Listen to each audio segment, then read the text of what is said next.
Less about Hokum and its ending, and I already did a video where I gave you my interpretation of what could be and what could have been, and a lot of people seem to be pissed off in that video. I don't understand it, but you know, whatever, we all have interpretations, and it's always fun to not just have a concrete answer, I feel, but that's just me. Now, I want to clarify one thing. I did not say that the witch wasn't real. I said maybe it was, maybe it wasn't, you know, that's the thing. And, you know, Damian McCarthy has come out to say that maybe you should give it a rewatch and see what's on the reflection of Ohm's glasses, because that's what's real. So I'm probably going to do that, and maybe I'll see the witch. But if you've seen the movie already, remember that Damian McCarthy says that whatever you see in the reflection of Ohm's glasses is real, and what you don't see isn't real. So I gotta give it a rewatch and we'll see. But I found this new article that I thought was very interesting, where Damian McCarthy talks about a different ending that he had for the film. So I wanted to dive into that, as well as some other interviews where he talks more about the film, because I always like to give my thoughts on what I believe a movie is, and then I like to read a artist's interpretation of their own work. And I always think that there is many interpretations to work, even if the artist has one sole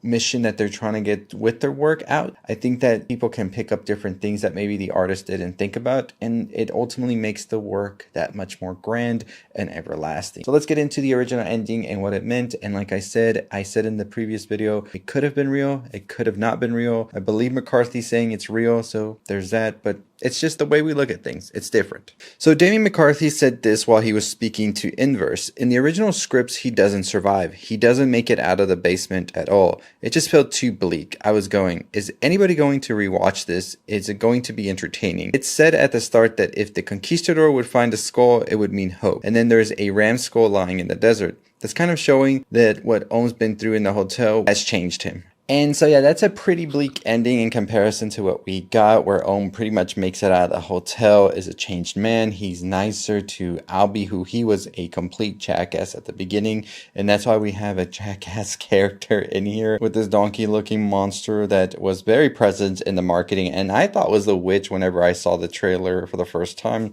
But ultimately it's been called a bunny as well, I've seen. But I think that it definitely is good that McCarthy changed this direction that he was going for. Sometimes, you know, like you go for those bleak endings or these bleak stories, but at the same time, I felt that the movie had a lot more oomph and a bigger punch to the gut with the ending that it gave us, with the conquistador story as well. Because what we're seeing here are these parallels that pretty much, like I said in my ending explained, the conquistador and the boy's story are inside of Ohm, inside of his soul, because the boy, of course, representing him and the sort of like innocence he had as a 10-year-old and the guilt he's had all of these years for like accidentally shooting his mom and killing her, and the conquistador being the older man that he is now, who hates this young boy for what he did and really doesn't see it from his perspective that it was an accident, and only wants to destroy him because he feels that's the only way he's going to find peace, which peace could be the treasure that is hidden in this bottle, the map towards it, right? So he feels the only way he can achieve this peace is by destroying the boy, ultimately killing him, of course, by knocking the bottle over his head, thus breaking out the map and being able to find peace. But it is when we see that Ohm goes through all of these changes with the hotel, with the witch, Albie, Maul, Jerry, everybody here involved, Fiona, that he genuinely changes and realizes that maybe it's this bitter old man that has to change. And the only way that can happen is if he lets this young boy kill him by breaking the bottle over his head and ultimately killing the conquistador, which represents the old man that Ohm is. But we see that the two ultimately come to an agreement to not do this to one another, to simply embrace each other, as there is more peace to be found when working together, and thus the skull appears that's going to be able to break the map open.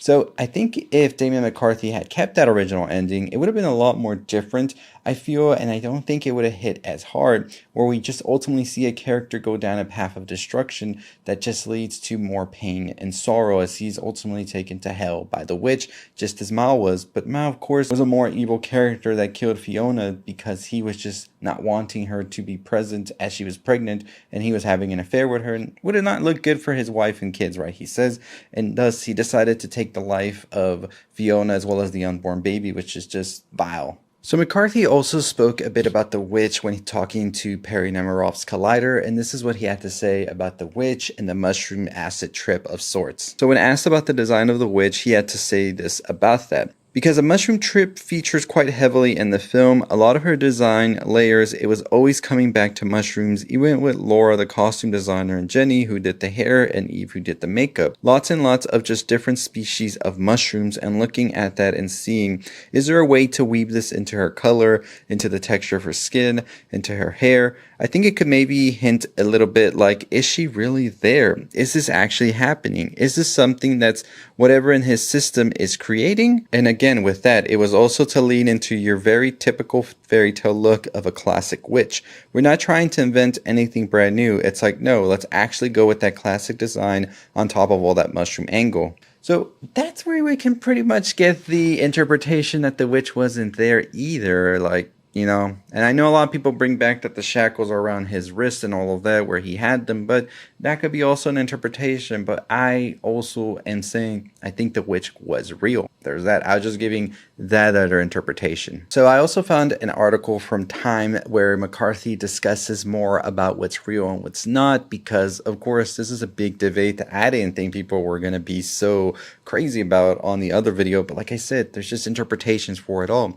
But McCarthy kind of is wanting to give audience a more concrete answer here, and this is what he had to say. For me, it's pretty clear which parts of it are absolutely a trip and which aren't. The trick to figuring out what's real and what's not, according to McCarthy, lies in Ohm's glasses. He says, if you're seeing something from his POV, when the camera turns and you get the reverse shot, just take a look at whether what he's seeing is reflected in his glasses. That's the way into it. And so that's what we pretty much are assuming here, is that if you see like the donkey character in his glasses, or you don't, it's real or not, and the witch and vice versa. So I guess we need a rewatch. I definitely will want a rewatch. I've said it before already, so I'll definitely be looking out for that. But you let me know if on your viewing you caught that he was having these reflections on his glasses and if they were real or not down below. But I just don't remember that well exactly, these like little details. But if they were reflected on his glasses, let me know. But that's pretty much a little bit more insight into the ending for the character. So pretty much we can all get from the ending of Hokum is that Ohm has finally come face to face with the truth of what happened as a child, has confronted this as well, and is able to move forward, which kind of represented guilt and all that it comes with, as well, and the punishment in your internal soul, as Ohm was almost taken into that room that was pretty much hell, that we do see Mal is taken into because of the crime he committed against Fiona, and he had this sort of conscious of he just didn't care. But let me know your thoughts and your opinions on the ending, and if you enjoyed the film, and what do you think about the alternative ending that Damian McCarthy had originally thought of? Would you have preferred that bleaker ending, or do you enjoy the ending that we actually got in the film? Like I said, this is a movie all about guilt, about coming to terms with yourself. But as always, that is going to do it for me. Check out my ending explained if you want a little more talk about the ending as well. Like I said, it is a film just about the guilt that one man carries and his path of destruction that pretty much stems from this guilt that he's not able to let go and moving forward into the future. So I think it was an interesting film, and I'm excited to see what Damian McCarthy does next. But let me know your thoughts and opinions on everything we discussed here, as well as McCarthy's way he was able to construct the witch and his different, very bleak ending he had in mind. And follow for more on things you love. As always, 50,000 subscribers is the main goal. Let's get to it. Stay safe, stay positive.